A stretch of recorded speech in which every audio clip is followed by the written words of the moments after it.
Kai, what's up, man? Man, it's another beautiful day on the planet. How's it going, Mr. Roland? Are those shoes sparkly enough? Hey, man, 9-volt batteries work, baby. How you doing? I'm all good, all good. How's it going? Man, it's supercalifragilisticexpialidocious. If my life was doing any better, I think it was a setup. I'm really blessed. I'm happy, you know. I'm still here. I'm doing what I love to do, and people are paying me. It's funny, I was on stage the other night, and I was telling the audience how I know I'm blessed. Because I stand on stage and say silly, giggly shit, and they give me money. So it's a great life. When it comes to comedy, when did you know that this is what I want to do? I think right after high school, because in high school I was in all the plays, but I was always funny, but I didn't know nobody would pay me for it, you know? And then I saw Eddie Murphy. This was like '84 when I saw Eddie Murphy. Eddie Murphy was the hottest thing in the whole wide world, not just comedy, but anywhere. He saved Saturday Night Live. If he hadn't started in that show would be gone. He had done 48 Hours, Trading Places. His first Beverly Hills Cop, could wear the hell out of a red leather suit, and he wasn't but 23 years old. He was rich enough to pee cream, and he got all that telling jokes. I said, shit, I've been funny my whole life. I didn't know people give you money like that, so I went and got some Red Fox albums. I went down to my mama's basement where I was living anyway, and I stood in that mirror and played them albums and them jokes until I could tell them like they was mad. Wow. And that started me doing jokes, and then I went and did comedy in the street. I was standing on State Street, tell jokes and pass my hat, and white folks would come up and just hand me money, and I liked it. Yeah, I said, I think I'll stick with that. See, the thing that is interesting about what you just laid out is, first of all, why did you go get the Red Fox albums? That was the albums. That was what everybody laughed at back then. Red Fox was the man. Red Fox was very different. He could be blue without using the profanity. So you got the Red Fox albums, not the Richard Pryor albums. No, the Richard Pryor came a little later. Richard Pryor came a little later. Oh, no, I got you, because you talk about, because again, so when you talked about, we talked about that. So at that particular point, so you had Red. Right. And Pryor came later. Yeah. Where, now, once you did that, did you then begin to study other comedians? Exactly. Was Dick Gregory in that mix? Was Bill Cosby in that mix? Gregory Mom Maisley in that mix? Definitely in that mix. Dick Gregory was in that mix because of being a pioneer, you know, going and playing at the Playboy Club, and wasn't no other black entertainers doing it. He sat there and be able to say what he wanted to say, and went from making like $45 a night to $45,000 because he was on that show. That sort of woke me up. Looking at Bill Cosby, who could do all his stuff clean and be funny by telling stories, that sort of woke me up. But I also studied Lenny Bruce, you know, and Lenny Bruce was the reason that we could have a Red Fox. Because Lenny Bruce went to court and lost all his money fighting for our right to say what we want to say, how we want to say it on stage.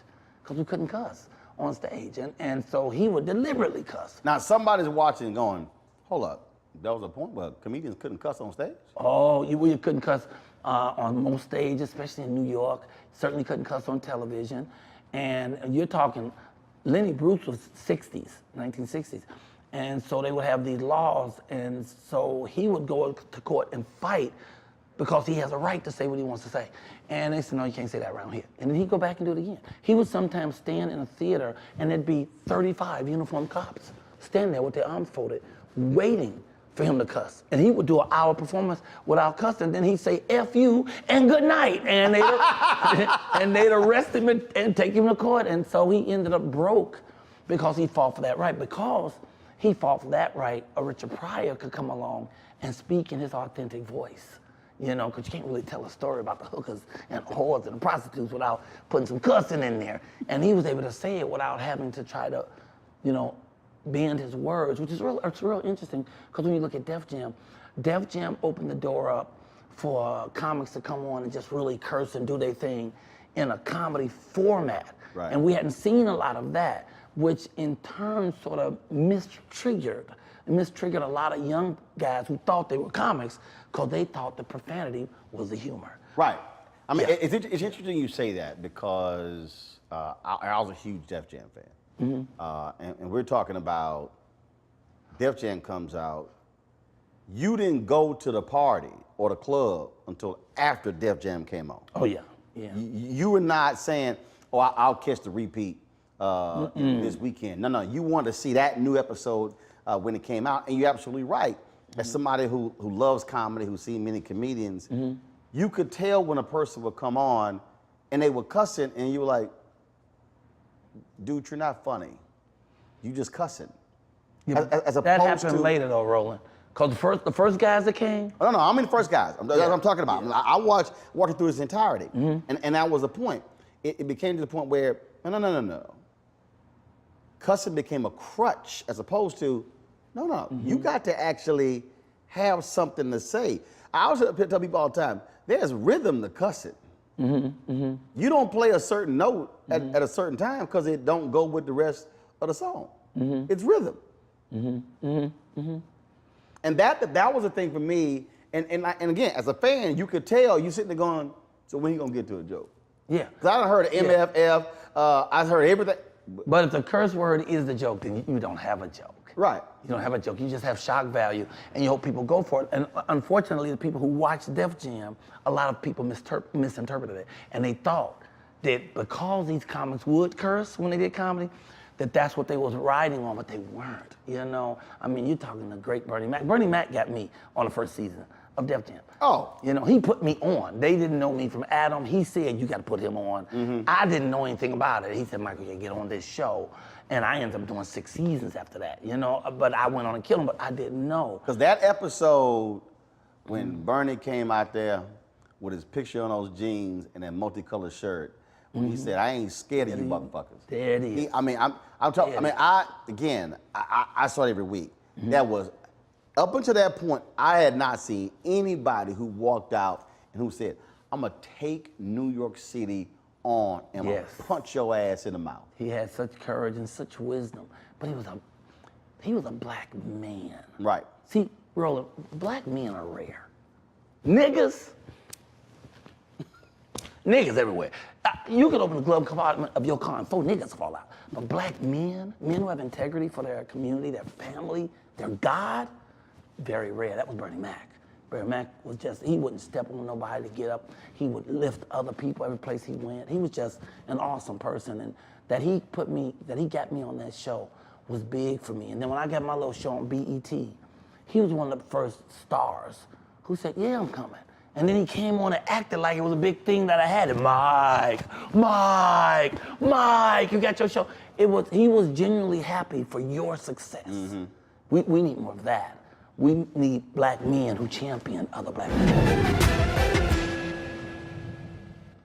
I'm Deborah Owens, America's Wealth Coach, and my new show, Get Wealthy, focuses on the things that your financial advisor and bank isn't telling you, but you absolutely need to know. So watch Get Wealthy on the Black Star Network.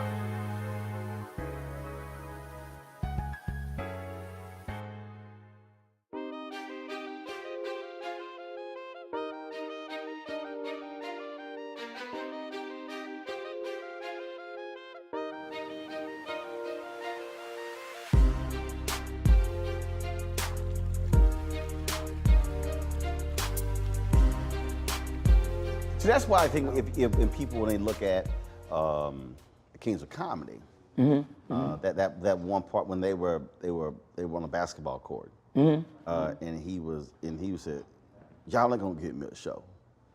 And because at that point, Steve had gotten a show, D.L. had a show, Sid had a show. And really what Bernie was saying, and again, not detracting from those three, but what Bernie was saying is, I'm way too real for y'all to give a show. And I tell people all the time that when you are that real, that authentic, and that liberated, that doesn't just scare white people. That scares some black people. Yeah, it does.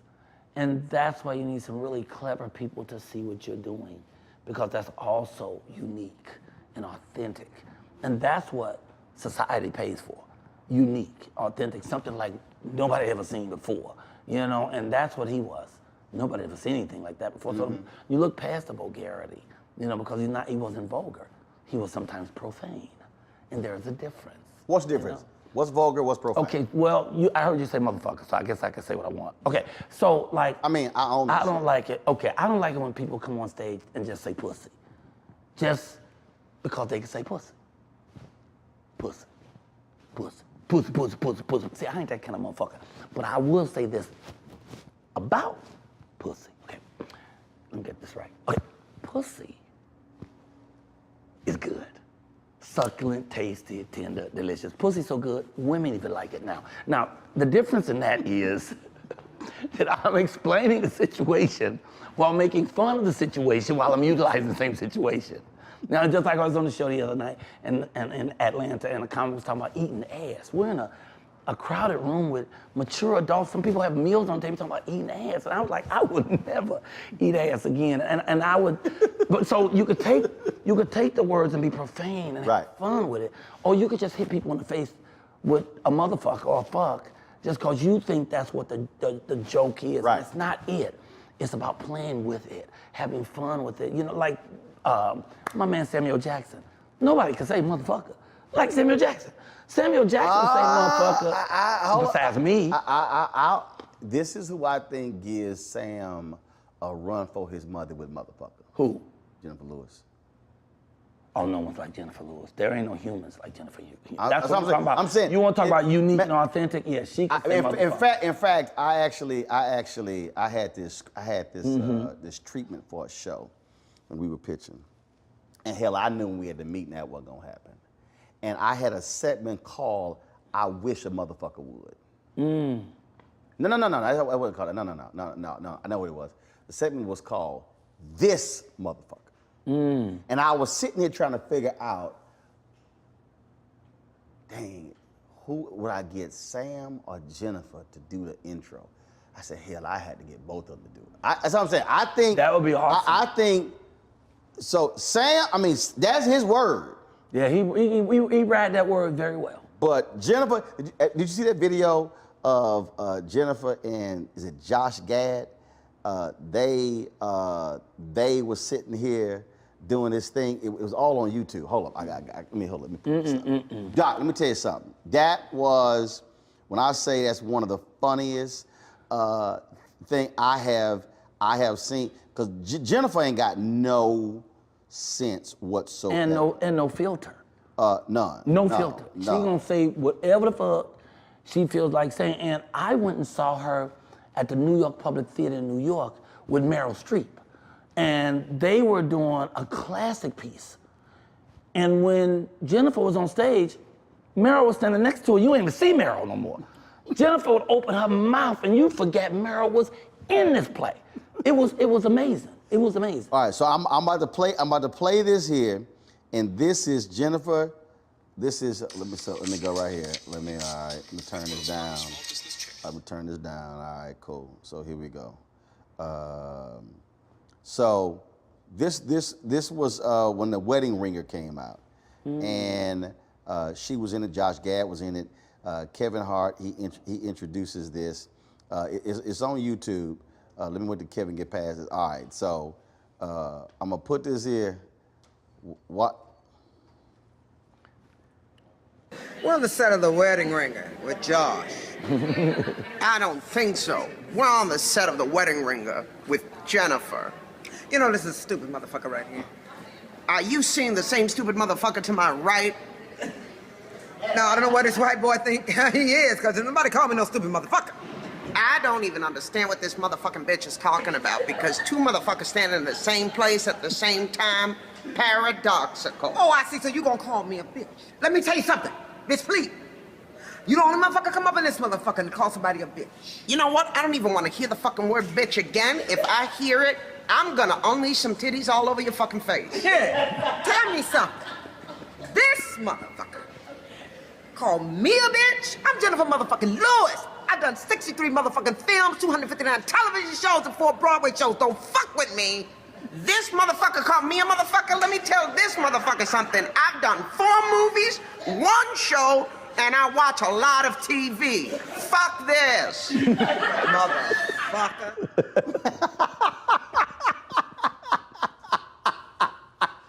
She does, unfortunately, she don't know how not to be brilliant.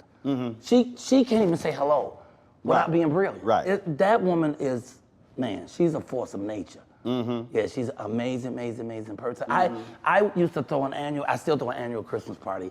It's my way of knowing I'm still here. So no matter what happens, every year I have this party. And I was living in Diamond Bar at the time, and I only invite you and a guest. And I only invite my friends to the play. I don't care if you're a celebrity, I invite my friends. So she knows it's her and one guest. And you gotta be on time, because we do the prayer at 5 o'clock and then we start eating. She come in right on time at 7:20. The bitch kicked the door open and walked in with 11 people and says, Jennifer Lewis. And that was it. She didn't say hi. She ain't say shit. And they walked in like they've been there the whole fucking night, sat down, started eating, feeding themselves. Jennifer Lewis is very amazing, very amazing. And she had sang a song that day. She said, I'm gonna sing a song. They want me to sing a song.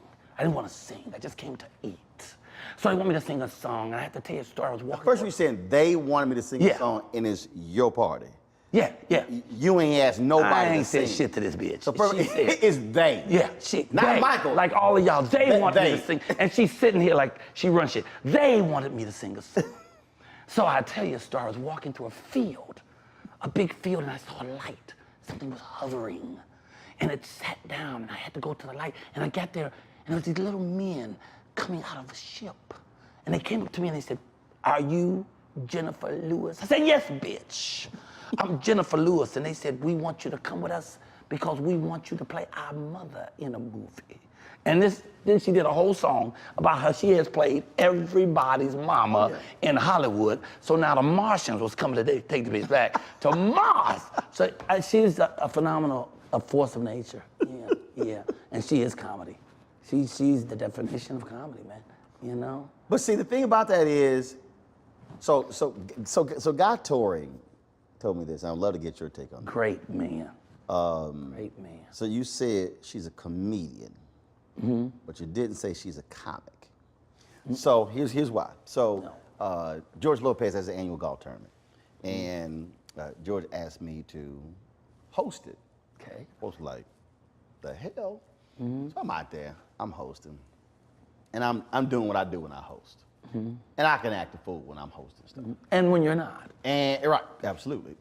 And so Guy, I hadn't met Guy before. So Guy had just dropped by, and Guy was like, dog, you're funny as hell. So we were just sitting, I go back out, whatever. And so then we crossed paths many times. He was on Time on the Morning Show, we all kind of doing stuff. And Guy said, dude, your ass, you a damn comedian. He said, you're not a comic. He said, a comic is your profession.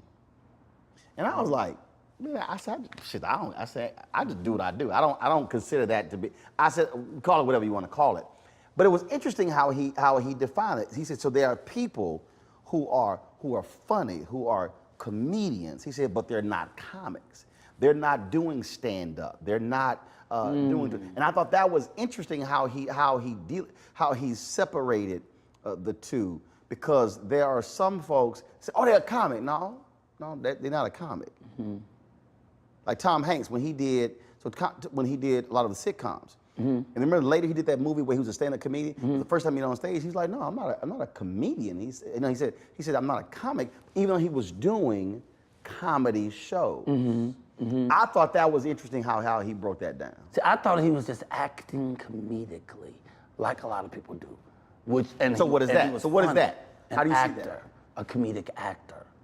I see it as a comedic actor. Got it. I think a comic, for me, a comic who is a comedian who does more light fare. They tell jokes. I think a comedian is more immersed in this field. They come from a space like to do great comedy, you have to have a point of view. Right. You gotta be coming from somewhere. You can't just do some jokey jokes and have fun and gags and shit. I think that's what comics do. I think comedians have more depth. You know what I'm saying? Like I joke about this COVID shit because I had it. And I had him for 13 days. I beat that bitch ass. I fucked him up so bad, he thought he got jumped on by the Crips, the Bloods, and the Blackstone Rangers. That bitch lived out my house. COVID left my house and apologized. So what I talk about is how I beat this motherfucker up with natural modalities. I didn't take no vaccine or none of that shit. Echinacea golden seal, black seed oil, you know, elderberry syrup, olive oil of oregano, you know, basic stuff that builds your immune system. I bust that motherfucking head, like Bernie Mac would say to the white meat show, and then motherfucker got the fuck out my house with a swiftness, you know? So that's like a point of view. I'm talking about a particular thing, you know, that people understand and can relate to, because there's a culture of fear out here about this whole COVID thing. You gotta take the vaccine or you're infecting other people. No one talks about the truth of the matter that it's your fucking body, and they shouldn't be asking you what's in it and have you taken a vaccine or not, or trying to force you to take anything, because if we allow that, what's next? Then they get to sterilize or they get to lobotomize, because this your shit. And when the Bible talks about your temple, some folks do need that's your lobotomy, body. but Yeah, some do, and with a swiftness. Some folks. And quit talking about Jennifer Lewis. So go ahead. I love her so much. Some folks need that. Some folks need that.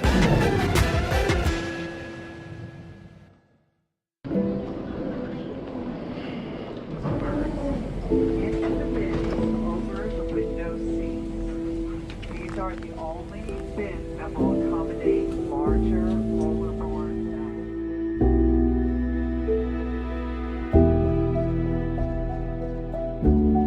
bags. They put 10 in here? 10, and you don't come out till you die. And you eat him, you poop him. Oh my God. So what?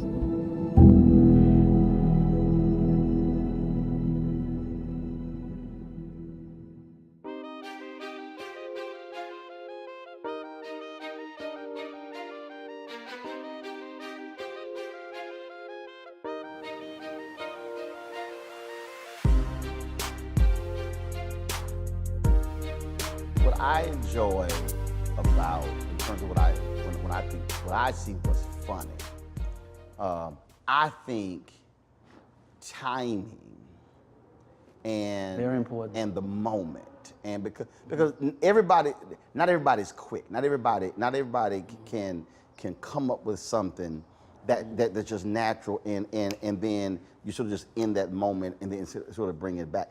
That to me, I think what's also great. I think it's just like and again, there's no disrespect to a lot of comedians out there, but I sort of get offended when there's these television people have this view that, well, only comedians could sort of host this. I'm like, no, not true. I said, because there are also other gifts that you can bring to the table. And again, how do you define what carries it? I've gone to events and I'm sitting there and looking at somebody who's an MC and I'm like, why they pick them? Now, they're funny in what they do on a regular basis. Let's talk about that. But this is different, because when you're hosting something, you having a, it's like, You gotta be engaging. you gotta be engaging. You gotta keep us on time. Stuff ain't happening. You gotta be and then you gotta be spontaneous. And ain't no script. And so you're sort of like the maestro, and you gotta keep everybody from falling asleep.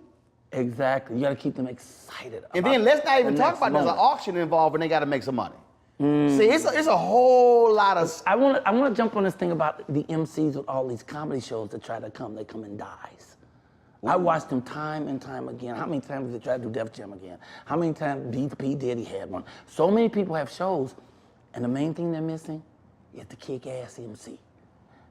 Those shows don't mean shit if you don't have a kick-ass There you go. MC. You know Def Jam was created for Robin Harris, and then Robin Harris up and died. So they gave it to his protege, Martin Lawrence. And Martin Lawrence was fabulous. You know what I'm saying? Right. So if you got a good MC, Right. it don't really matter who the hell the comics are. Right. Because the audience is waiting to see what shit you gonna do next. There you go. What is this fool gonna do when he come back? Yeah. You know? And so we keep getting these shows where they put guys on that are lukewarm as MCs. See, that's why it's interesting as you laid it out. That's why, for me, it's sort of the exact same thing when I go to banquets and I go to events. And I'm like, y'all, everybody can't MC the event. Everybody I'm like, everybody can't sit up there and do this thing. They Everybody take a can't. newscaster and think because he's a newscaster, he can MC.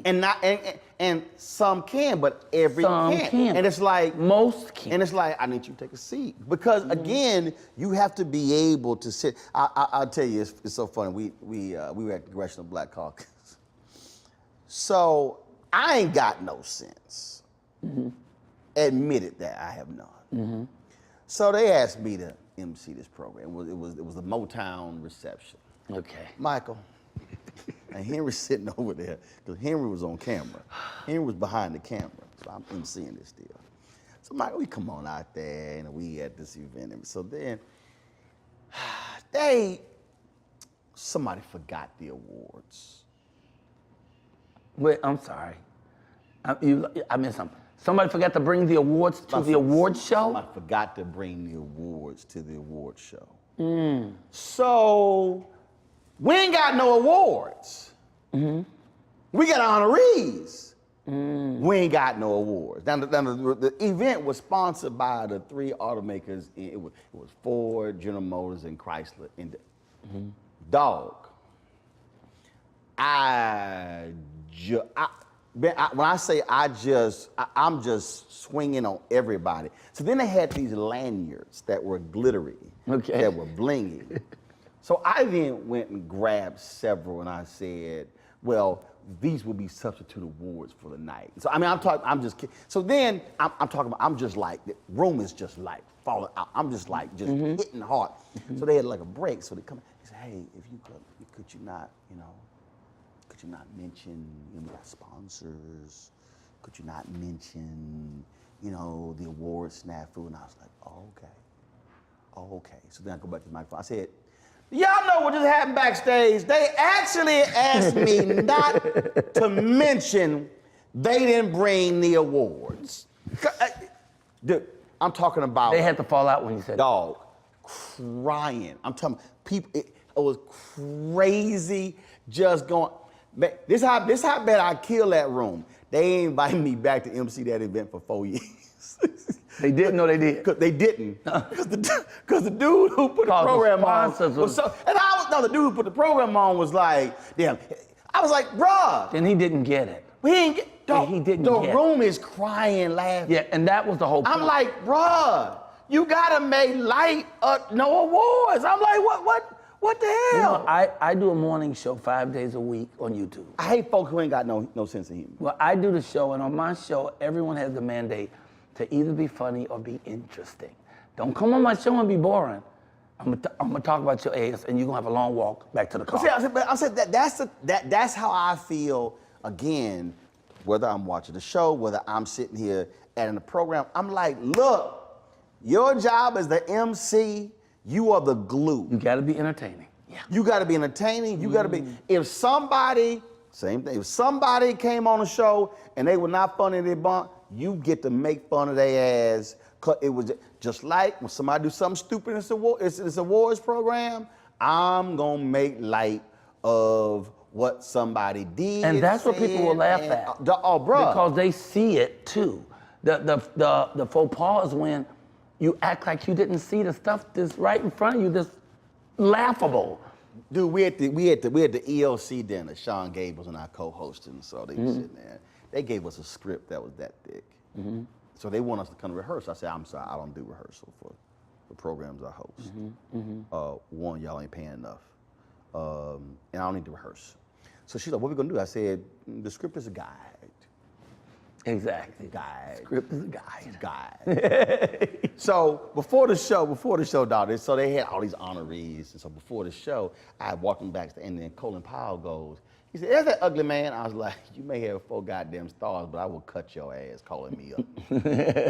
So when the program started, we had to introduce each one of the honorees. Shit, I retold the story. And she was like, I was Colin Powell. I was like, I don't give a shit. I'm going to retell the story. So then they had Magic Johnson. Then they had Emmitt Smith there. Now, I hate the Dallas Cowboys. I hate them more than I hate the Klan. Oh, my God. Like, you don't understand. I hate, Matter of fact, you were wearing the Cowboys colors with them shoes. That's some bullshit. Oh, But wow, I didn't know. When I say I hate the Cowboys, again, I despise every element of Dallas Cowboys. So Emmitt Smith was being honored, and I was like, yeah, Emmitt Smith here, clap, clap, Super Bowl win. I said, Emmitt, do me a favor, lean back so I can look at your white pack, because I don't give a damn about you. And so, dude, going crazy. So, one point, Sean is there next to me, and I had 2 phones, and so she's like, she goes, well, she said something about working out. She's like, well, you know, you really need to work out. And instinctively, I sort of looked back at her ass, and I was like, yeah, you might want to do some extra work too. And so again, so my whole deal is, so when you're in that moment, You're supposed to just have fun. my deal, you use anything. So is that how it is for you as well? Do you make it clear to folks, or when you're trying to instruct somebody? No. Everything is a part of the mix. Anything. Everything can be is used. game. It's all game. All game. All of it is part of it. All of anything that you can find is funny. Because once again, at the end of the day, you have to be entertaining. I'm a much better host than I am a comedian, and I'm a great comedian. But my hosting shit is off the chain because I know how to read a room. How to see who is there, see what fits, what does not fit, what's gonna make people laugh without offending them. Like, you know, I love cussing. Cussing, that's my shit. But I just got hired to do a church in Houston, the Impact Church, and the only thing was, you can't do no cussing, you need to do an hour. And we're gonna put white buckets on the stage. And every time you cuss, you got to put $100 in that bucket. I did 2 one-hour shows. Only end up putting in $100, and that was 50 and 50. I damn slipped because I thought it was in the Bible. And I started to say hell, but I didn't say the second L. So I figured if I don't say the second L, you can't charge me the whole damn 50. And even the logic of that. You didn't use ass? Because ass all in the Bible. It's all in the Bible. That's all biblical. They said that before they said donkey. But I didn't want to do it because the place was full of politicians and clergy and all this, right? And I did Michael, it. I would have cussed. You But know, not me, you know how many because times I cussed in church? What? I done cussed numerous you times cuss. in church. But you know, here's the thing too. I don't do a job for the job I get. I already get that job. I do the job for the 10 jobs I'm gonna get from that job. Right. So if I know what the confines is, I stay within that confines so I can get more work. So here's how I would have done that. I would have went ahead and cussed, and then when they were like, I'm like, first of all, I don't know why y'all gassed, because a bunch of y'all were cussing the parking lot attendant out when you couldn't park in your favorite spot in the parking lot. So stop fronting. All of y'all, God know y'all sitting here lying, so stop your gasking, and you're full of it. So you know this. And this is what the inexperienced comedian would do. What? Like, I won't even say inexperienced. I'll say the comedian who don't really get it. Right. They'll go out and say, fuck the rules. I can't tell you how many times I've been with comics who come out and they say, yeah, they told me don't cuss, but fuck that, you know? And they have disrupted the whole thing that was put together. Right. And they trusted you. Because that's the thing, as the host, there's a trust put upon you to, first of all, entertain, like you said. Right. Not to put a bunch of motherfuckers to sleep. No, we hold up. trust you not to But put that's people the to sleep. host, right? As the host. Right. Now, I always say, when you the keynote speaker, you got carte blanche. You have carte blanche to a certain so when you're the extent. keynote speaker, I'm not saying, first of all, we can't be at the church and say motherfucker. Okay, good. Okay, I'm saying, that's my point. You can't throw that out. I'm saying you can't, I mean, you still are at the church. Okay, you still are at the church. Okay. So if you throw out as, that's biblical. Y'all stop tripping. And then if you have the scripture, you can get away with a but couple if you have things the like that. scripture ready, Yeah. and you say, thus says the Lord, then you're fine. But again, for the Yes, and they'll holler. If you got the actual script after you My said point. as, they gonna roll my with point, that. the problem is the person who says as who don't know scripture. Yeah, or who says fuck. Oh no! And think, hey, you had a fuck because the Bible, first thing we did is begat. No. Everybody been begat and they fucking all in the Bible. So you could go there. Right, but see, to me, it's like, so I did one, and I said, you know, I shout out my wife, Reverend Dr. Jackie Hood Martin. I said, that was your wife's name? I said, You great. said that way too fast. Right, Say her name again. You said that shit like one word. You got to break That's right. No, I ain't break it up. Okay. And that's why. And I then say, the greatest thing. I said the good thing is by being married to a preacher.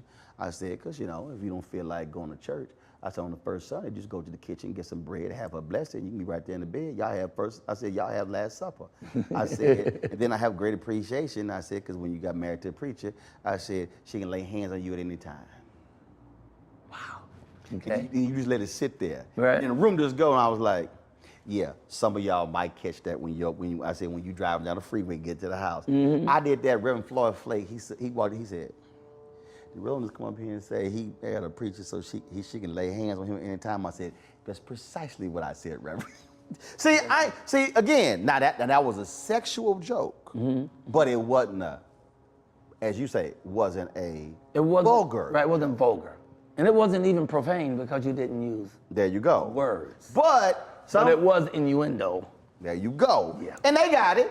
Yeah. And we in church. Yeah. And so folks get it. And then when you follow that thing up, well, the marriage bed is undefiled. And oh, he knows scripture. Oh, he knows scripture. See, it's the people. You can get away with a lot of stuff in the church if you know the scripture that's near it. There you go. You know, and that is very great. I do want to say, I don't like to throw shade. So when I was talking about these shows that didn't work because the MCs weren't the proper MCs, I don't want any comic out there contacting me and say, oh man, you saying I didn't do an MC? I ain't throwing no shade. I believe in live and let live. Everybody do what they do. Every one of those comics that MC'd any of those shows make more than me. So they're making a living and they're happy at what they do. So it's not an attack. No, but it was an observation. Yes, and the observation is simply some folk ain't good at it. It's just, again, look, Doc, I've been there. They might be good at it, but not good enough to turn it into a star vehicle. You know what I'm saying? Because that's the thing. You got to be so good that, like you said, we ain't going to the club till we see the shit. Because it's that good. Or for me, when you're in that room, and again, I go back to when I talk about when I go to an event. My deal is, I want folk when they go get in that car say, but that boy is a fool. Yeah. He ain't got no sense whatsoever.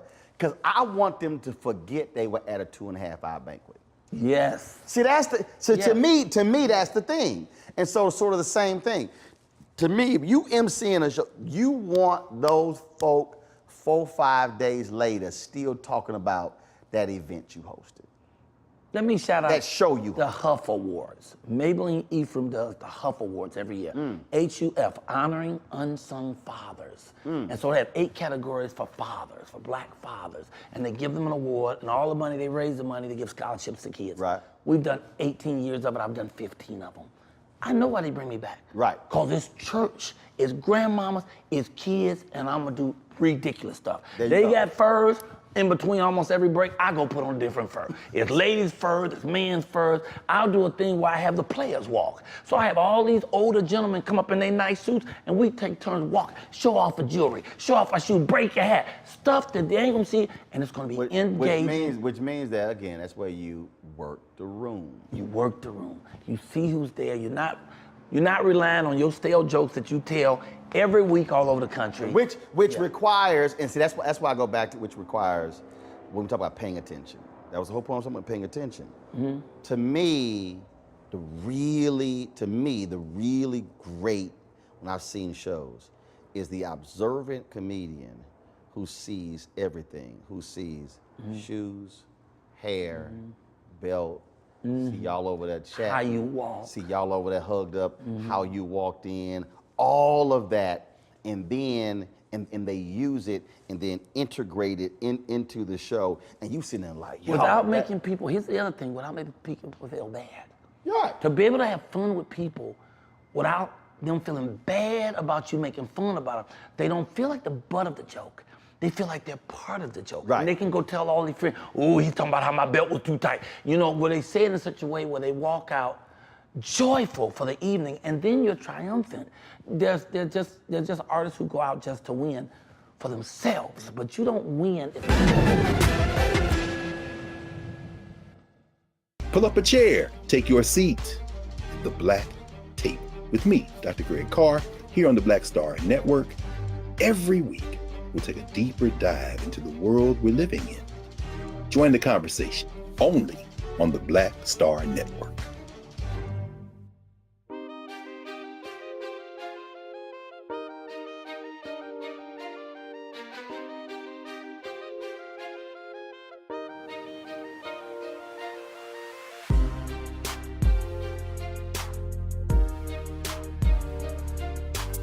What situation have you been in, or who have you looked at where you've been somewhere, you've been at a show, or you've been at an event, and then you were in the audience. You were actually an audience member, and you sat there and went, okay, he good. All right, she good. I like how they did that right there. Do you find yourself? No, you know who do you find truly yourself surprised me? deconstructing? Yeah, go. Who surprised me? Right. Steve Harvey surprised me.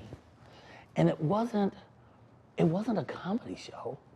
He was talking to 100 young black boys in his mentoring. Right. And he was funny, and he was so brilliant that it made me go look stuff up, and I'm well read, so I loved. Right. And at one point, these kids, who's all their mamas, were sitting in the back, all of them were sitting in the front, and a couple started whispering to each other. And he stopped and he said, you know what you ain't gonna do? You ain't gonna sit up in here and whisper at my thing. You 100 was selected out of 3,000. You ain't got to be here. So you, and I'm a cuss. He said, I'm a cuss, because I will throw your little ass out of here. I know your mama back there, but I will throw your ass out and tell your mama she shouldn't have brought your ass here. And he said it right. in such a way where it was funny, and all them little boys, they sat up. And then he started tutoring in such a way, stuff that I didn't even think about. When he talked about the vision board, which I have a vision board. Right. Yeah, vision board. Almost everybody successful has a vision board. He talked about he has it on his phones, all his phones, the iPad, everything. I always talked about it, but I hadn't looked in too deeply. And then he went into the Bible, and the Bible says, if you want a thing, you gotta write it down, make it plain. I just didn't expect it from him. I just didn't expect. Yeah, Habakkuk.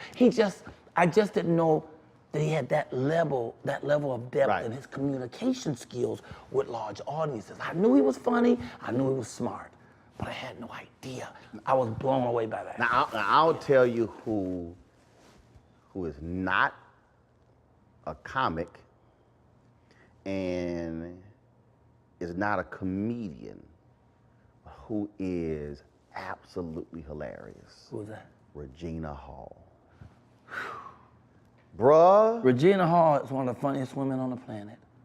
Regina Hall, did you see the thing she did with the guy who had just got out of prison? He plays his prison. He plays Jackson. His name is something Jackson. And he an ex-con, but he a con man. And she plays his wife. Now in this, she don't play his wife. She plays his parole officer. Regina, she's unsung. She's unsung. She's bad. American Black Film Festival, and I forgot who they honored. And she presented, bruh, just killed. Just. And it's without effort. Dude, in fact, so when they were at, this was the American Black Film Festival honors that was here in LA.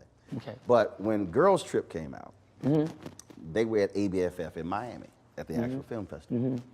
My plane got delayed. I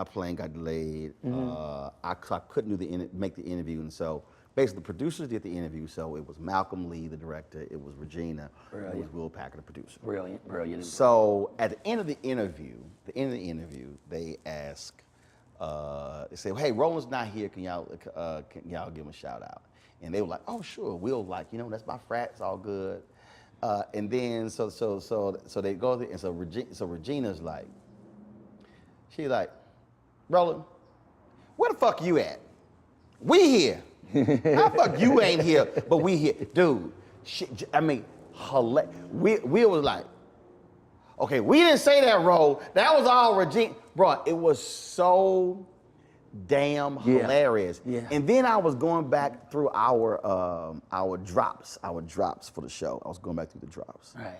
And she was on, it was her, Ice Cube, and Sid. I don't even know what the hell movie they were in. I don't either. I don't even know what the hell movie they were in. I don't know what the hell they were promoting. And Regina, so they were all doing the drop, and I think she was like, you're watching Roland by Unfiltered. Pulls her blouse down and just showing top of her breast. She like, see, Unfiltered. Dude, she is. That was enough. She is, so forget just in the movie, what is written. It's just how I've seen her. She's just naturally funny. Dude. And with no effort. I think there's been enough said about Tiffany Haddish. But let me say one more thing. That bitch is fabulous. She is funny no matter how what the situation, where you put her. I've watched her in so many interviews with so many varying type of people. It doesn't matter what the environment is. She shines because she has this inner courage about who she is and what she's going to do. And the kudos I really want to give her is she brings people. She brings people along. As she go, all these comics and stuff she used to fuck with, she makes sure all of them get work and all of them get paid. And that is something that's salutable. You know what I'm saying? It's a lot of truly great artists unsung. Tony Roberts is stupid funny, and he needs to get on more. It's so many great artists out there. And I do a show in the morning, and the show I do, we put a comic on every morning. We've done 254 shows. I put on 230 comics that nobody's seen before. See, when I had my TV One show, we had our segment, Wild Not Wednesdays. There was 4. We had 3 comedians on. Right. And so Tony Woods was on, spent the whole weekend with him. and didn't know until Dave Chappelle got the Mark Twain Award how when Dave publicly thanked him from the stage, and first of all, every time I see Tony, he's always come from overseas. I said Tony, do you ever get booked in the United States? I said nobody like you in the U.S. because he's always like, man, I just came from Japan. I was in Australia. Every time I see him, so brilliant, dude. I'm talking about when he come on the show on Wednesdays, we would be just rolling on the show. And it's how he says it. Right. It don't really. Sometimes though, it sounds like he's mumbling. Trust me, I know. Did you ever see Brad Pitt in Snatch? I know. I told him Saturday night, we was together all in D.C. I did 6 shows in D.C. this weekend. And every night was together. And he would talk, and you can't understand. Y'all did 6 shows where? In D.C. at the Comedy Loft. When was that? This past weekend. The motherfucker you didn't call?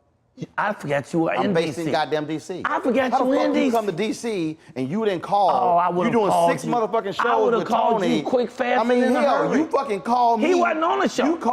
You called me about some other shit out the blue at 5:58, and I'm going live at 6. Oh shit, my bad, Ro. I forgot you. I'm gonna have to put D.C. next to your name because I forgot. As soon as I come in town, Ain't that some shit? I forgot that's your town. You international, worldwide. I didn't know that you was in that little ass town. I had no idea. That's some shit. Oh man, did 6 shows in that You place. fucking called me about all kind of other shit. All kind of shit. Just random shit. No, I didn't know. My bad. But that fool Tony was there. That fool Tony was there mumbling and stumbling and hilarious. I have to keep making him repeat shit. What the fuck? Then when he said it again, you lay on the floor. Say, bro, no. See, I was in there. No, really, I was over here. I came back. And then when you hear it, you go, oh yeah. shit is sick. You know? Now, so comedians always say, you know that point when you make comedians just fall out. Give me an example of a moment where they gave you, Mike, that shit was funny. That right there. Because to me, that's that moment when you can make cats who understand the craft just fall out. Well, when we did Emmett Smith's roast, Dallas and all, when we did his roast, that was really sick. And I think it was so funny that I think they tried to edit some of my shit out. So, because when it started, they had me start the thing, and I was in a big-ass ball, a metal ball, and they lowered me from the ceiling into the audience. And I was like, oh, they told me I was gonna be at the top, but I didn't know it was this kind of shit. You know, I didn't know. So I get out, I'm talking shit, I come on the stage, and I line people up. And then I was just able to tell just jokes and play with people. But it was like hilarious shit. And then, of course, the poor boy came up who had a faux pas. Woo! And Jamie just dished. One of the planet's geniuses is Jamie Foxx. You ain't gonna outdo Jamie. When I had that show, BET Live from LA, that's the first time Jamie wowed me. I've been seeing him on all kind of shows. He came on as a guest to do comedy, and he said, you mind if I play the piano? I didn't know the nigga could play the piano. When I tell you he played the shit and was funny and playing and genius shit, he was brilliant. But when he got his hands on that boy, that roast, it was, Doug Williams, bless your little heart, wherever you are, I hope he's still in the business. But No, he probably. murdered him. I think he probably working at UPS or something because that was. I haven't heard a lot about him. I think he's still out here though. Yeah, he's might- still out here. But Jamie, man, Jamie took his Dog, blades. you He took his can't- blades and sharpened them. And Bro, you can't. That was. Some folk don't know. Okay, now I got another one for you. What is the funniest bit you've ever done where you didn't say a word? I don't know if I have any bits where I never said a word. Like you didn't say it. It was complete. It was I something. mean, and again, I'm not talking about even. I'm talking about whether you were hosting something or whatever, where you didn't say a word, but the room fell out. I just think for me, it's when I'm casing my own house, because I'm a crackhead.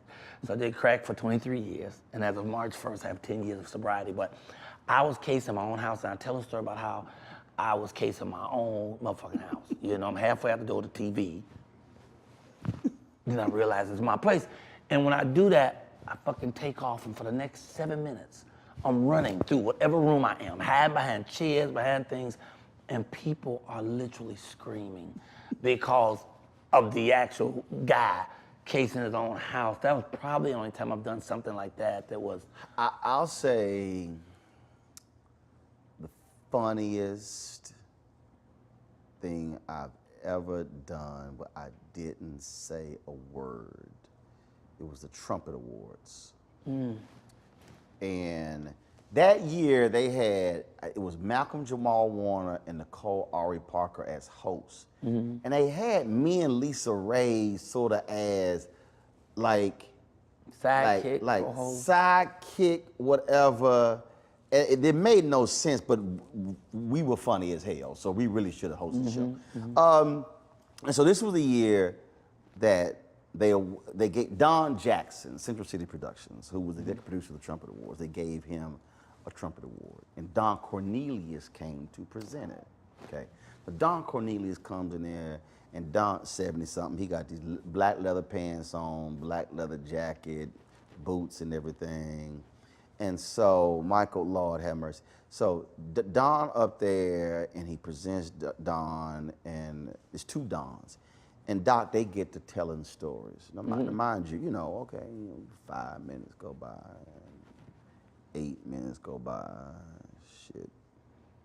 10 minutes go by, 15 minutes go by. Wow. 20 minutes go by. Now, mind you, Don is the executive producer. He's the one who's in the truck. Hurry this shit up! No, he's on stage. So it's over.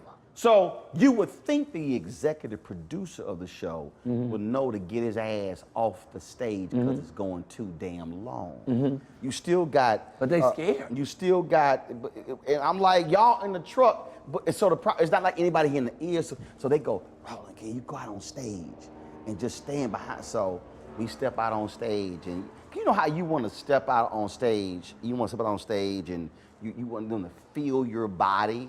Right. Which then says, hurry the hell up. Well, that shit didn't work. That didn't work. So, straight up, Mike, straight up. So we on stage, we on stage, Michael. And I'm standing behind him. And I'm like, man, these two old ass dudes will not shut the hell up. We still got to present Steve his award. Sid got to come out. Wait, are you saying that out loud? No, this is me. But I'm on stage like, damn.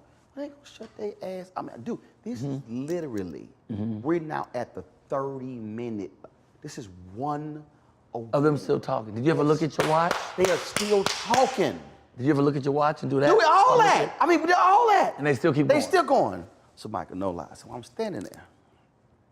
And there were 3 stools that were sitting on stage after 7 had just performed.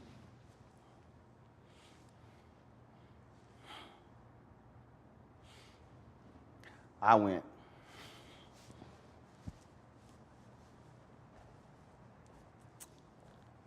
mind you, they on this side of the stage. Right.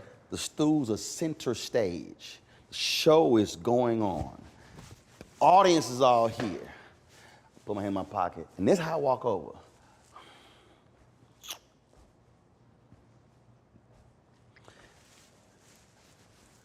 grab the 2 stools, just like this here.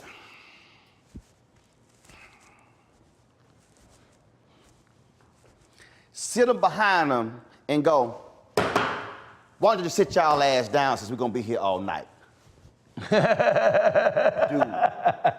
the room lost it. I'm talking about lost it. Steve Harvey, after it was over, Steve Harvey said, Roland, I've seen some funny shit in my career. He said, that shit, he said, how you snatched the chairs and the whole wall. He said, Doc, that was, see, to me, that's one of those things I'm talking about. Whether you're hosting or whatever. It's a moment. It's a moment. It's a moment. Where you just sit there and you like, it ain't planned, it's not, it is and just. once again, you did what everybody in that audience wanted to do. There you go. And that's what makes you win in those rooms. Dude. You do what they were thinking, but they don't have the courage to say. But see, that's where you're going back to your point about hosting. Somebody's supposed to say what everybody else afraid to say. Exactly. Which is why I think we are in trouble today with comedy. Because I have long said, you got these folks on these college campuses who acting a fool, everybody's sensitive.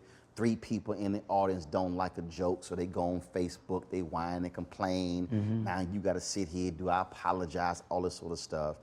I have long said that there are 2 places in America that should be the last, that will be the last bastion of you speak truth and say stuff that other people don't want to say. And that's the pulpit and the comedy stage.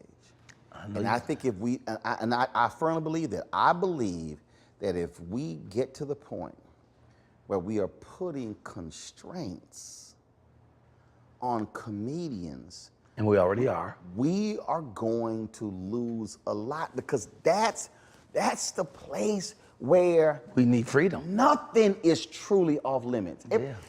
I mean, this whole idea, oh my God, they said this, they said that. And I was like, Don Rickles insulted Everybody. everybody Everybody. and was hilarious.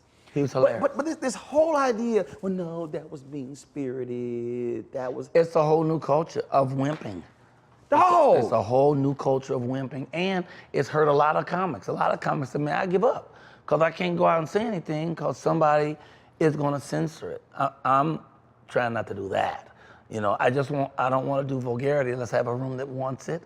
Otherwise, I try to tool my show to that particular audience, but within that, I still want to say what I can say. Right. We talked to Pastor Ray from Impact Church tonight, and he was like, my audience, what they couldn't understand is, how did Michael do that hour in church and say these things he wanted to say without putting the profanity in?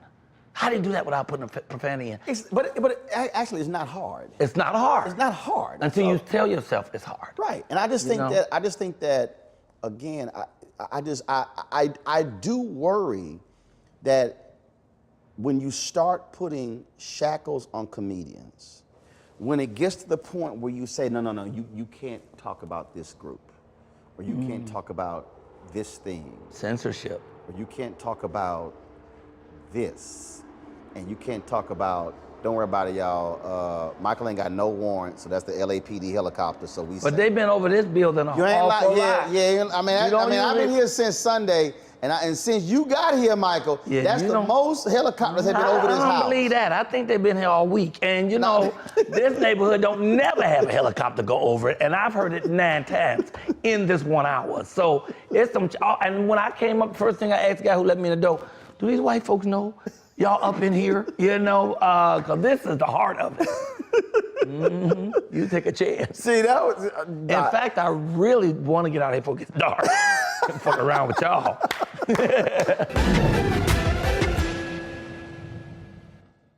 It's time to be smart. Roland Martin's doing this every day. Thank you, Roland Martin, for always giving voice to the issues. Look for Roland Martin in the whirlwind, to quote Marcus Garvey again. The video looks phenomenal, so I'm really excited to see it on my big screen. Support this man, Black Media. He makes sure that our stories are told. See, there's a difference between Black Star Network and Black-owned media and something like CNN. I got to defer to the brilliance of Dr. Carr and to the brilliance of the Black Star Network. I am rolling with Roland all the way. Honored to be on a show that you own. A black man owns the show. Folks, Black Star Network is here. I'm real revolutionary right now. Roland was amazing on there. Stay black. I love y'all. I can't commend you enough about this platform that you've created for us to be able to share who we are, what we're doing in the world, and the impact that we're having. Let's be smart. Bring your eyeballs home. You can't be Black-owned media and be scared. You dig?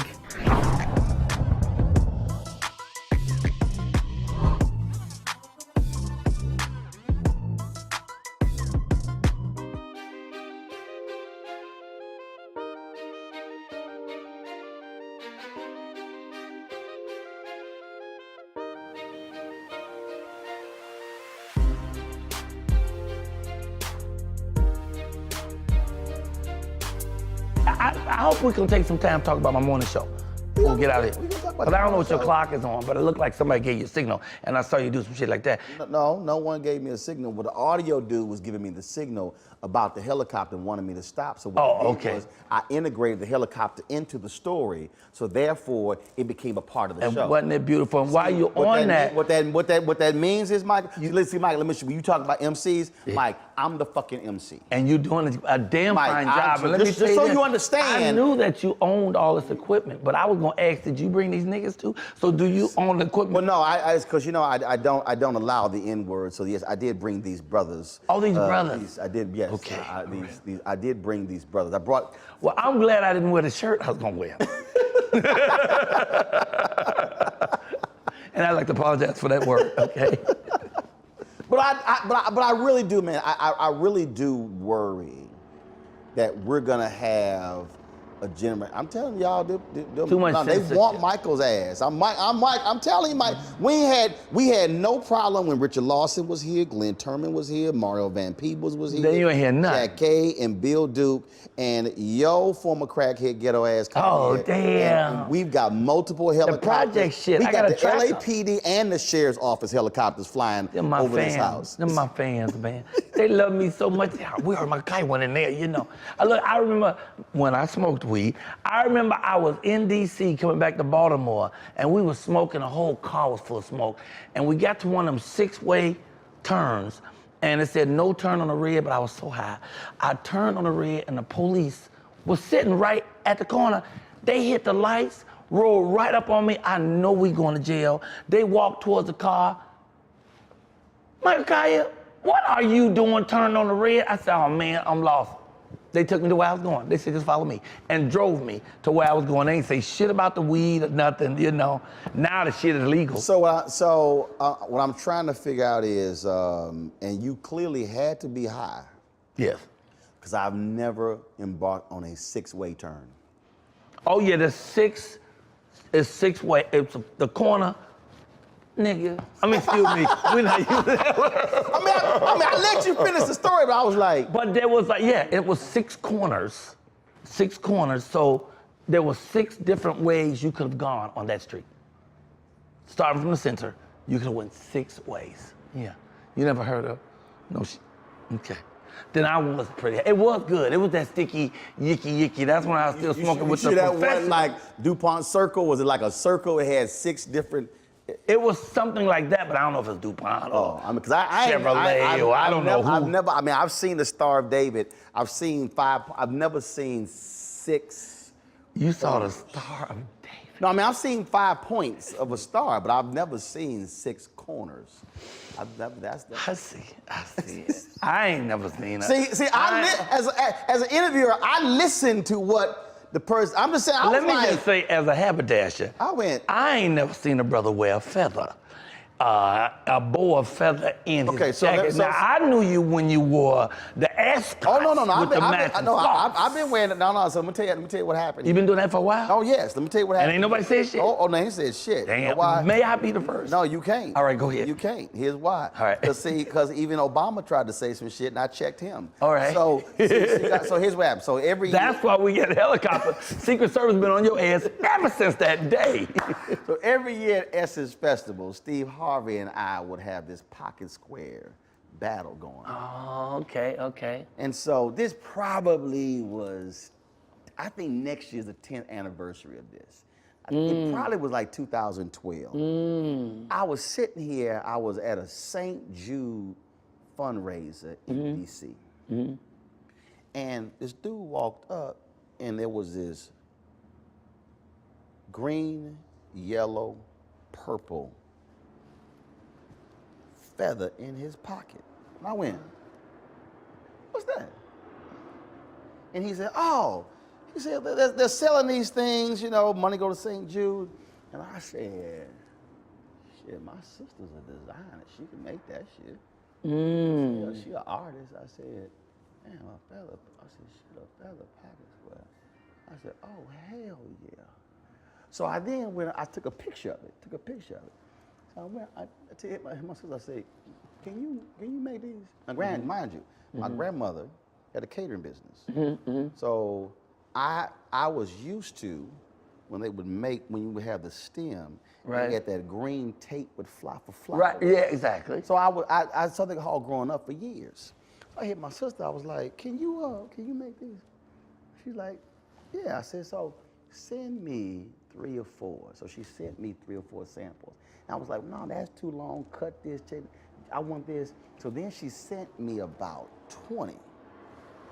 I said, oh, I got something for Steve's ass. Like, Essence! So then I'm getting ready for Essence. So I got all my suits laid out. I got all my suits. I got the shirts laid out. Right. Ascots lined out. Right. I got the shoes and the sock. I took a picture on my bed. And I posted, I said, Steve Harvey, I got something for your ass. So I was on the radio talking about, I said, I'm tweeting out. People, they like, the hell? So man, I sat there and then folks like, what? I said, it was like feather pocket square. And so then I run into Steve, man, he hollered. He thought, him and nephew Tommy, they thought I just had found some feathers and just stuffed them in the pocket. They didn't notice the plan. See, that's what you gotta understand. Steve's an Omega, Tommy's a Kappa. I'm an Alpha. There's a reason we are better than them. See, so they thought I had just. And that's the reason don't need one to talk to me, because I ain't in none of that. Okay. That's why they grabbed some. They thought I said, no, I haven't grabbed no damn feathers. Steve was like, what? And I had all different variations, different colors, different types. And so all these brothers, they like, who the hell wearing some feather pocket square? I said, first of all, I ain't never dressed for a dude. I dress for women. Come on. I said, and not one woman said, feather pocket square. This is what the woman do. She said, ooh, I like that. Okay, when a woman is doing that, she's standing right here. See, dudes running their mouths. Let me just say this for you and all them Negroes. I am the originator of this fashion shit. What nobody, especially comedians, no comedians was wearing suits before me. I was wearing suits when Steve Harvey was still wearing hammer pants. Okay, so they started biting off style and shirts and jackets because I come up in the 50s and the 60s. I got you. Where people used to dress. Now, see, and so I was used to that. See, for me, my daddy dressed, and so I was used to that. But I had to hit him with something different with the feather pocket square. So, and all these cats like, man, who wear that shit? And I was like, Bill Maher. One time I did a show. Yeah, he has had me back since then. I did it one time too. It's been 7 years. He was like, oh no. He said, no, I couldn't wear that. I was like, well, Bill, you clearly don't have the same sense of style that I do. And so we go to the White House, and so I got the ascot on, I got the feather pocket square. And so we in line, and so we go in. So all of a sudden, so we get to you know how they announce you. And Obama goes, Roland, really? Feather pocket square? He said, not just the ascot, but the feather pocket square. Now while he's talking, Michelle's, oh my God, that's really nice. And I went, see, this ain't for you. It's fine. Yeah. Florida. Wow. He said, man, come take this picture. See, that's the deal. I had to let them guys know, see, you ain't the audience. Wow. So that's where the Feather Pocket Squares came from. And that's the way it should be too. Men should actually dress for women. Women should dress for men. I would have conversations with my woman sometimes about stuff that looked good on her, and but I don't like that. I'm like, yeah, but I'm the one who's going to be looking at you. Don't you want to wear something that I like that's going to tantalize That what she told you? Yeah. And what I said to her is, oh, that's, gotcha. I would like this. And she's like, well, I don't really like, I would never wear that. And I'm like, if I just told you I love it, how can you say you would never wear it? If I tell you I love it on you, you should go get 10 of them in every color. I can't go with that. Oh, I got to go with that. I think, like, I dress for the woman, like you just said. But if your wife wanted you to wear something and that was just not you, would you wear it? No. That's my point. Absolutely not. I would not. That's a good point. Because my ex did that, which is why she exed. She wanted me to wear vests. Now you seen Sid. You should leave anybody who wants you to wear vests. Now she wanted me, and I was like, no. And now Sid has vests, but they really jackets with no sleeves. They really jackets with no sleeves. Okay, so she wanted me to wear, and I was like, no. And man, so we in the car, and so she bugging the shit out of me. I said, look, I don't like vests. I had multiple three-piece suits, vests discarded. Man, pissing me off. I said, you know what, fine, let's go to the store. We go to the mall. We walk in. I said, let me try on these 2-3 vests. So they bring them on, I put them on. I say, you see how this shit look? She's like, oh yeah, you're right. I'm like, yeah, I know I'm right. I said, first of all, I ain't never had a woman dress me. Daddy knew what he was doing. Daddy raised me, he raised his son. Mama never had to dress us. I said, Daddy knew what he was doing. I said, so I need you to understand, I need you to stay in your closet. You gonna stay in your closet. Don't come to my closet. Because see, here's what she didn't understand. I have a short torso, longer lower body. Vest, I also have a barrel chest. Vests are normally, look better, slender frame, not wide frame.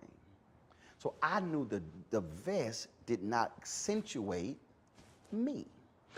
I think that so rule why am I works. gonna wear something that doesn't accentuate me? So I'm like, I knew what the hell I liked. I think that rule works most of the time, but I think flexibility is also important. And, well, you can say all you want, but I think flexibility is important. So give me something. Give me something clothing. I'll give you something. You feel just does not work for you, and you would be uncomfortable wearing it. And then if you're uncomfortable wearing it, you're now thinking about it while you're wearing it. Is there something? Is there a color? Is there a fabric? Is there something dealing with clothing? And you like, look, that's just not me. Like, I'm not as stubborn as that. I got it. If my woman really wanted to see me in a thing, unless it was a dress or tutu or some shit, if she really wanted me to see me, if she said, oh baby, I love that on you, even if it wasn't me, I would be flexible enough to give her that. I love lingerie. I love the stockings and garter belts. That ain't her. She ain't gonna wear that. But if I love that like I love that, you telling me you can't take a night or two to slide into that because that ain't you and you feel uncomfortable. How about this here? That's why they become exes. How about this here?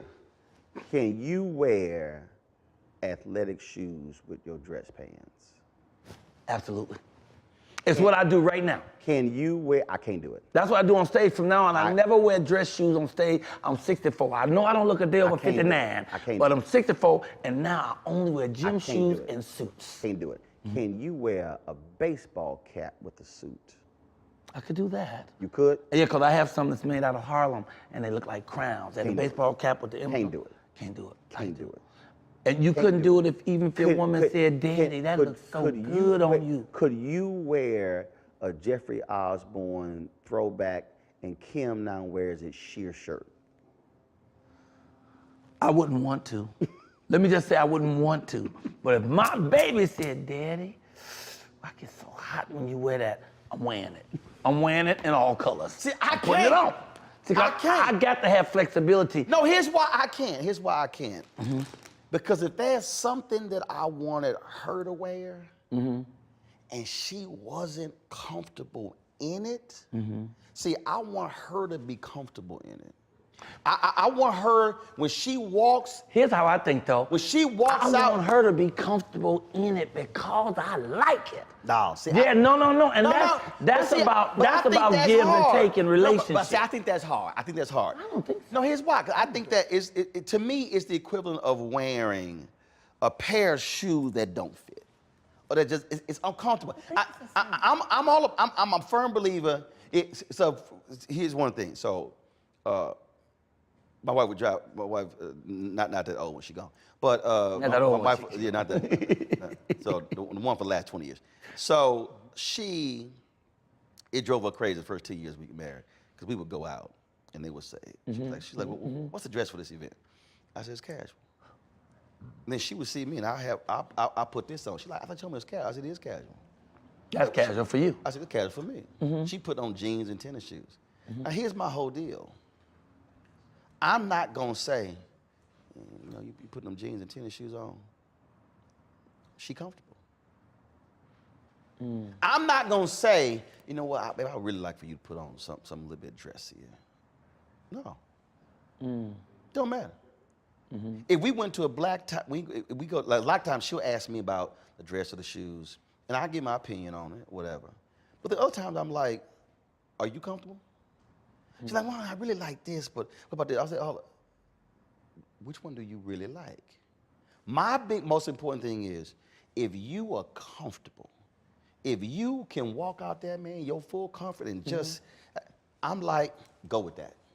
That's for what I me, Mr. Roland, for me, I find that selfish.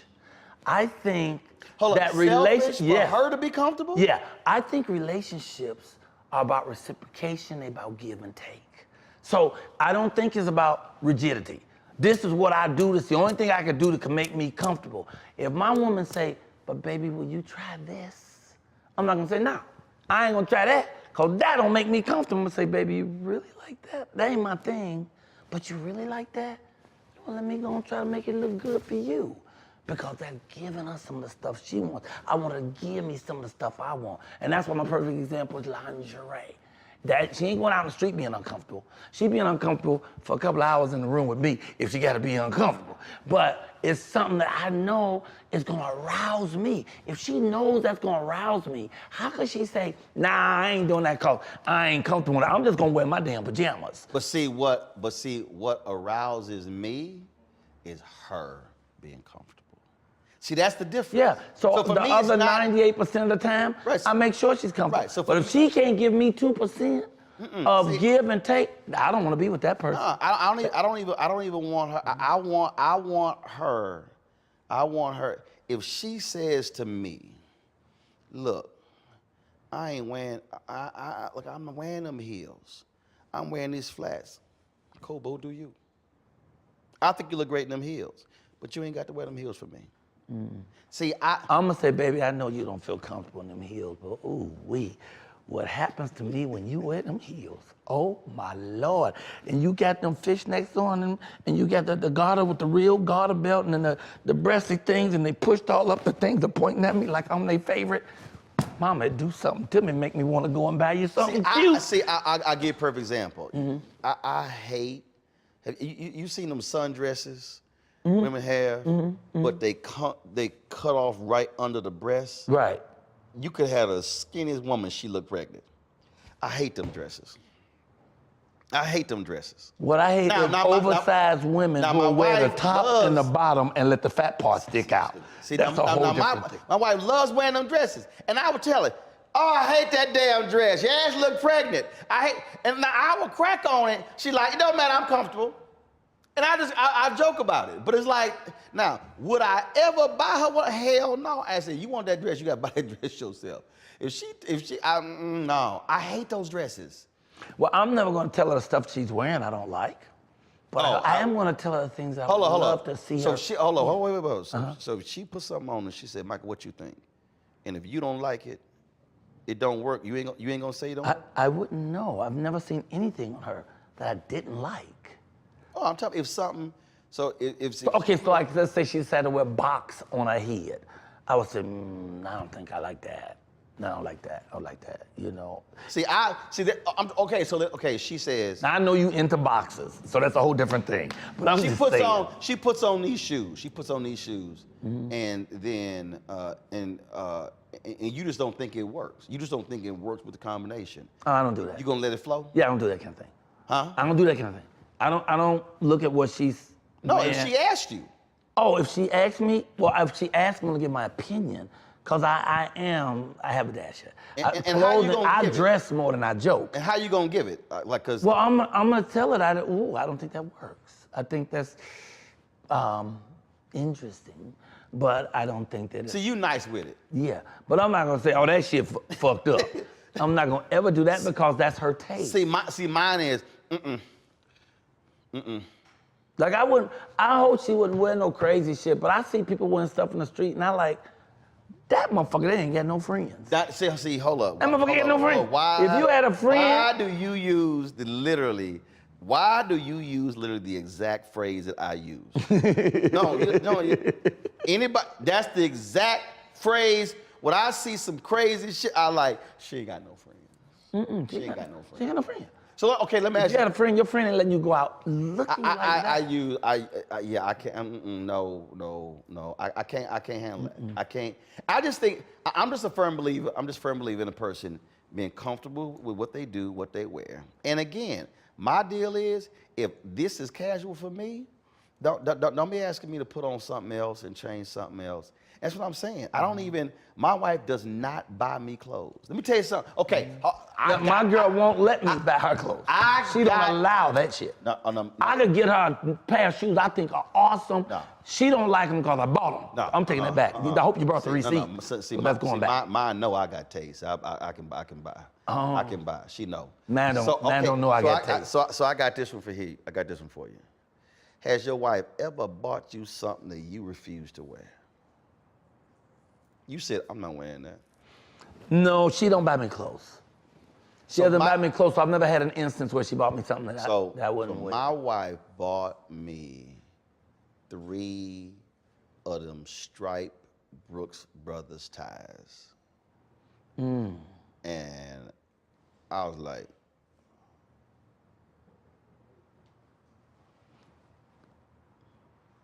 okay. And you ain't wearing. I went on the radio and talked about why I wasn't gonna wear them ties. No, my daddy, she gave my daddy.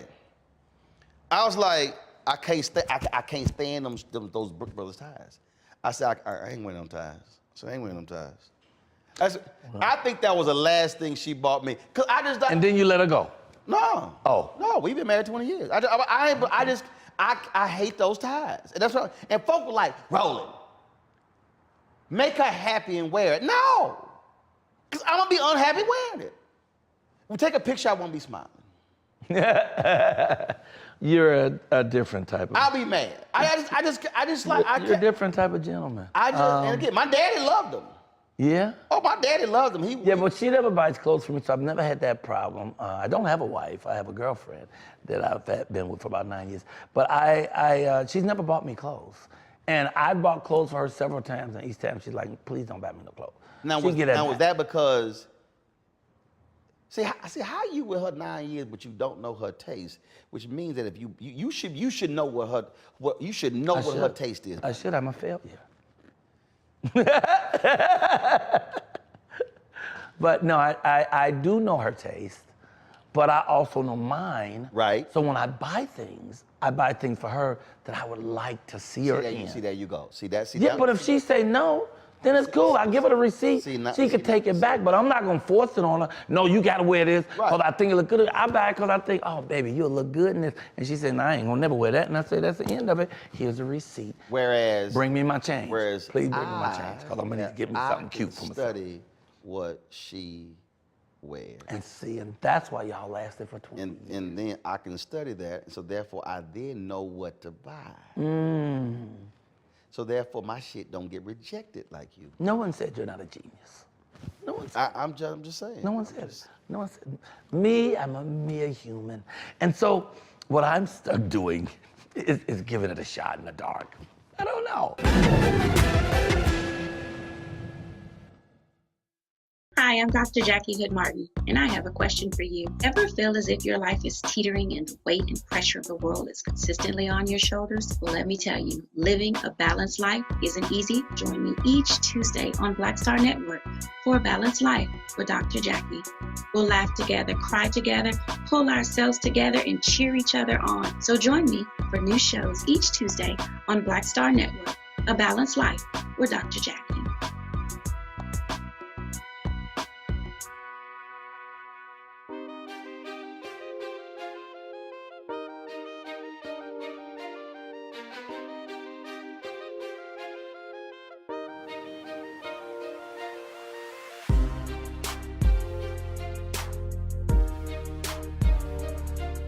Look, I can't be here all night. Let's talk about some shit I want to talk about, because I gotta go. I'm aware. So you got your morning show. Now, first of all, I thought I did your morning show already. No, what you did is the superstar interview. And when I tell you... How many damn shows you got? I have 3 that are doing a regular. So 5 days a week, I do the Michael Colyar morning show. That's okay, what is that? That's a show I created so people have a place to come and laugh and pray every day. So Monday through Friday, we do an hour show, 7 a.m. Pacific time, 7 until 8. We always open the show. We have a comedian, a musical artist, interview people. We just have fun. Halfway through the show, we always stop and pray. Either I do the prayer, or a minister will come on, or pray. Okay, so do y'all pray halfway through the show because the show ain't going well? It ain't going well. It for needs the second prayer. half of the show? It needs prayer so bad. Oh, Let us get to the second half, Jesus.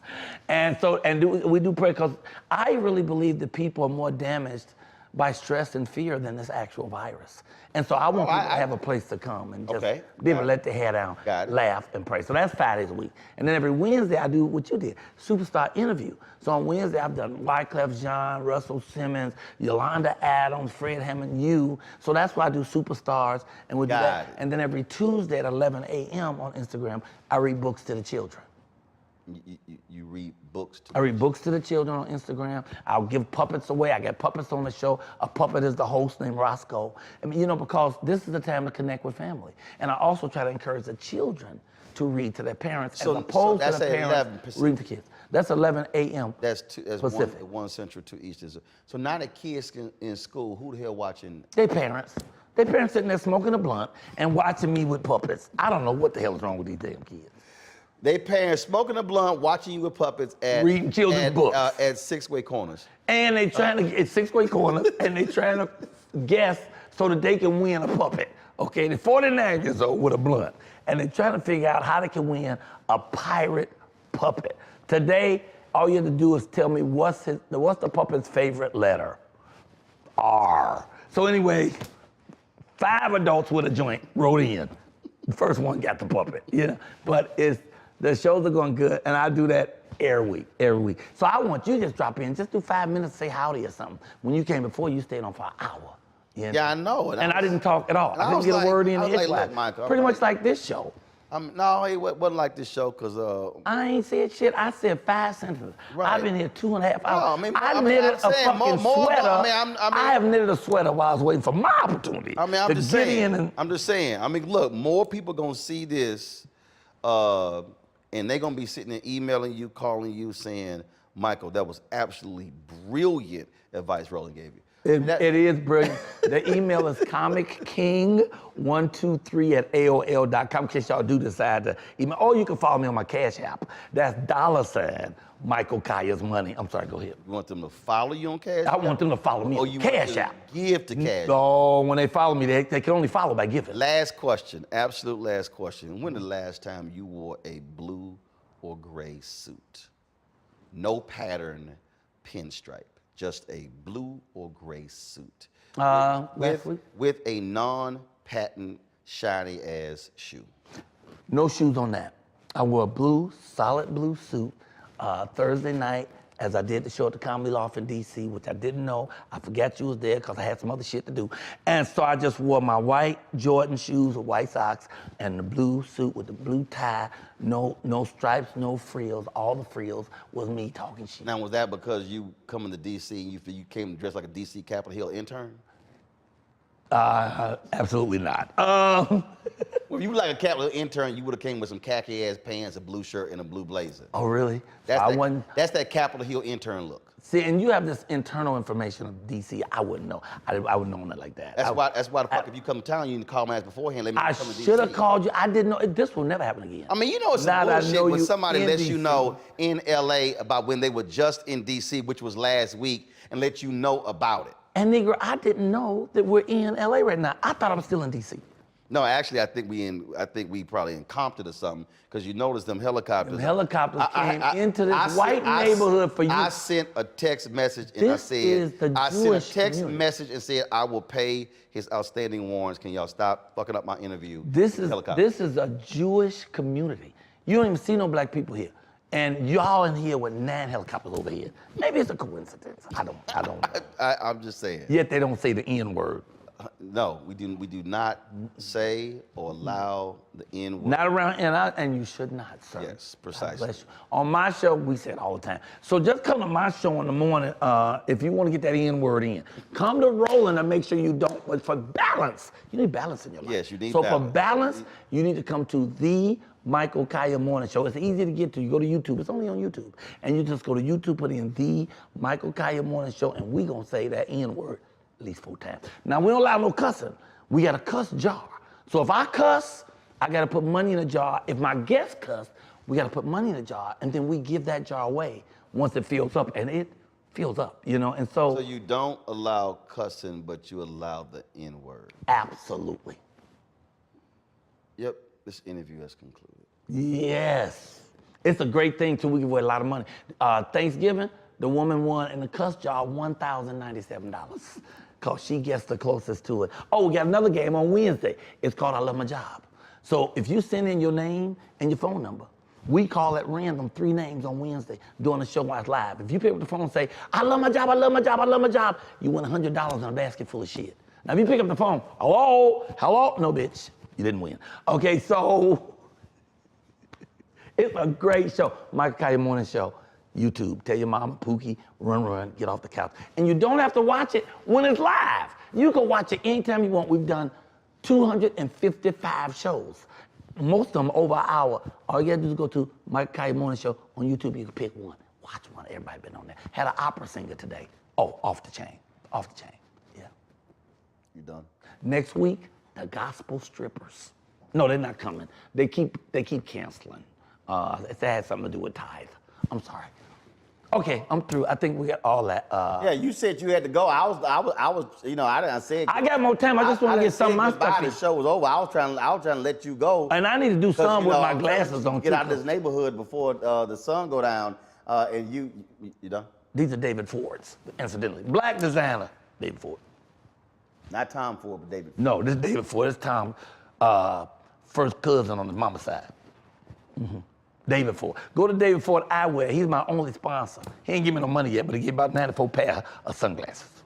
Does he have a website? You just go to David Ford Eyewear, and on Instagram, pow, it pops up. Some of the flyest glasses. Not like .com or .org. He got all that, but I don't follow all that. I ain't got no time for all that. I'm just glad to get the free glasses.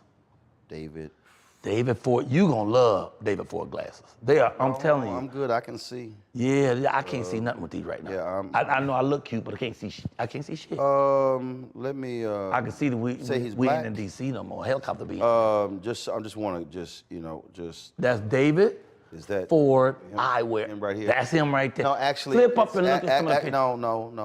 No. It's David Ford Collection. Collection. That's when you get a whole bunch of them. You just get one. This is why I'm here. Because see, if I had not fact checked your ass, they would be on Instagram looking for David Ford. I ain't get that kind of money. I get one pair at a time. I'm trying to get the whole collection. He can get the whole collection. I can get him. Okay, it's David Ford Collection. David Ford Collection. Y'all see that? You're going to be fly. And then you got all types. Scroll down and look at a couple of them. Men, women, everything. Fly. You got to spend that Versace money. You can look Versace-esque and not pay that kind of money. Well, you open a bag of chips? What are you opening over there? The hell? You know this is a live production. You know, he done broken a bag of Lay's. He'd have been here so long. People done took naps and shit, and Roland still talking. He'd opened chips. We'd ordered dinner for everybody. Helicopter should be back in about 10 minutes. It's the Roland Martin Show, damn it. No N-words, but you could cuss like a motherfucker. I love it. That's what I'm talking about. Nah, you're talking about some live shit. David Ford. Can we leave now? I'm through. Yeah, we can go now. Because I got to get this neighborhood. It's about to get dark. I got to get out of here. They find black people walking around here. Somebody going to jail. I can tell you that. I bet you I say the N-word then. Okay, I'm going to say this. N got me arrested. I just don't know how you got all these cameras and stuff. You own all of it. You got cameras sliding back and forth. You got Negroes shooting with a camera and his own personal phone. Don't you upload none of that. But ain't nobody here white. I noticed that. Ain't nobody on this crew white. 37 people on the crew. Ain't a white man nowhere around here. That's why the helicopters keep going by. They coming again. Give me 5 minutes. Oh, black owned. Black owned for real. He owns the cameras and the Negroes running them. I love it. I love it. He brought them all. It's a bundle. He got them as a bundle. He bundled it. Get out of here. You gotta go. This has been a real pleasure. And I want to thank you so much. You are a king, sir. Appreciate it, baby. Thank you. I meant no offense to anybody. I just be trying to tell my truth, but I ain't trying to say no bad stuff about nobody. I want everybody to live and let live. And if you don't like it, fuck you too. Because here's the thing. I'm just trying to live, baby. Can a brother just live? Let a brother live. Okay, I gotta go. And you notice I didn't wear a hat on purpose? I let it sit over there on the side. No, actually left it right there. Right there in the middle. Did y'all get the hat on camera though? Because the hat still won its moment. Okay, you can't miss the hat. It's in the middle of the goddamn shot. Well, I can't believe it. I didn't bring my chicken. If I brought that chicken, it would have been over. The rubber chicken? Please. You don't even almost said the N-word again. I'm going to get out of here because all y'all look nervous. Okay, thank you, Roland Martin. Thank you for letting me be on your show. You're excellent, sir. Thank you. He called me when he calls the stars. Can't believe it. I guess Steve Harvey couldn't make it. Okay, gotta go. Yep, I called him when I came to LA, but he didn't call me when he came to DC. All right. Oh, wow. Yeah. But you're on speed dial now. See that right? See right there? See, just so I'm gonna call you in every city from now on, just to make sure you ain't there. Just so y'all know, if whatever I do, if Michael is in the audience, that's going to be a part of the bit. I forget nothing. I can't wait. I bring everything I can't wait. back. I'm gonna say, did you bring your crew? All them people that you employ, all them Negroes, are they in the back shooting? And the white folks get scared. He brought the Negroes! You know, sorry. This is a great show. This is fun. I don't know how much gonna actually make it to screen though, because since we talked 4.5 hours of showing, but 45 minutes. So a lot of this gonna be on the floor. Well, see, this is what happened when you own the shit. Yeah, all of it. I love that. That's what I like most about Bob Johnson. When he was at BET, he used to say, I don't work here, I own here. I used to love that phrase. I can't wait till I can say that, you know? But Sheila also owned it. Oh, they Which is why when they got divorced, she got half. She did get half, but all you need is 1/2 of $1 billion. And that's a good afternoon. Wait. No. I shouldn't even say this. She got half and also his company too. She got half of the company. Yeah. I still think you're right though. Yeah, he all right. I think it might be all right though. I think they both are kind of cushy. And she did put in the initial money. So you got to remember the folks to help you get there. So I remind you that. So I ain't mad at that. People say Bob Johnson founded BET. No, Bob and Sheila. That's true. She did get the money and the judge. But that's a different story. Don't bring me in on that because now you just get messy. He just get messy. You know, that's his thing. Oh, I'm sorry. You still on? Okay. Yeah, we're done. They done cut this stuff off 20 minutes ago. We just babbling now. Y'all know he ain't even looking at stuff. You know he ain't filming nothing. Everybody doing other stuff. He been eating for 40 minutes. He got a package of shit he done opened up over there in the bag. He's so annoyed. At this point, he's so bored that he's loudly opening the bag. Right, the audio person. The damn audio and he's person. so you know he hear it. He's an audio person. He hears himself opening these crunchy ass bags. So out of everybody in the room who should not be Are opening there a loud any ass more bag, indicators it's the audio that person. this shit should end? Is there anything else we could possibly do? The police that came, the helicopters went over there, the sound man that crunched every bag. He done packed his shit and started making phone calls to the house. The little thing has been sliding back and forth to stop sliding. What the fuck? Okay, all right, it's time to go. I can get this neighborhood. Thank you, Roland. What a fun show. I appreciate it, baby. I love it. I love them shoes. I ain't lying about that shit.